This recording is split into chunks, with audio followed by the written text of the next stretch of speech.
নমস্কার বন্ধুরা, welcome to আপনার কিচেন। প্রতিদিনের মতো নিয়ে চলে এলাম নতুন রেসিপি। আজ দেখাবো সর্ষে ইলিশ মাছ দিয়ে। তো এখানে ইলিশ মাছটা কেটে ধুয়ে পরিষ্কার করে নুন হলুদ মাখিয়ে নিয়েছি। এদিকে কড়াই সর্ষের তেল গরম করে একে একে আমি ইলিশ মাছগুলো ছেড়ে দেবো। এভাবে উল্টে পাল্টে ভেজে নেবো, হালকা করে ভেজে তুলে নেব। তো আমি অপর্ণা, আপনারা দেখছেন কিন্তু অপর্ণার কিচেন। তো দেখুন মাছগুলো ভেজে তুলে নিচ্ছি। আজ দুপুরে ইলিশ মাছের তেল আর সর্ষে ইলিশ, মানে ইলিশ মাছের সর্ষে দিয়ে ঝোল, ব্যাস এটাই দিয়ে দুপুরের খাওয়া। তো দেখুন মাছগুলো আমি এভাবে ভেজে তুলে নিয়েছি।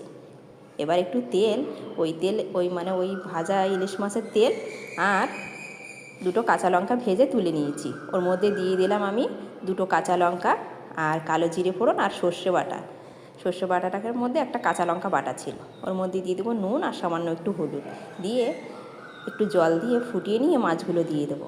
তো মাছগুলো দেখুন এভাবে ফুটিয়ে নেবো, ফুটিয়ে নামিয়ে নেবো। তো সর্ষে ইলিশ করতে কিন্তু সময় লাগে না বেশি। তো দেখুন এভাবে ফুটিয়ে নিয়ে নামিয়ে নিচ্ছি। রেডি হয়ে গেল সুস্বাদু সর্ষে ইলিশের ঝোল। তা আজকে একটু ঝোল ঝোল করেছি।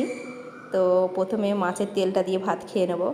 এরকম মাছের তেল আর কাঁচা লঙ্কা, মাছ আজকে আর তুলিনি, এভাবে একটু নুন দিয়ে লঙ্কাটা রগড়ে খেয়ে নিলাম।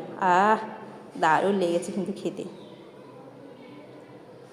মানে এসাদের ভাগ হবে না, এত যে স্বাদ।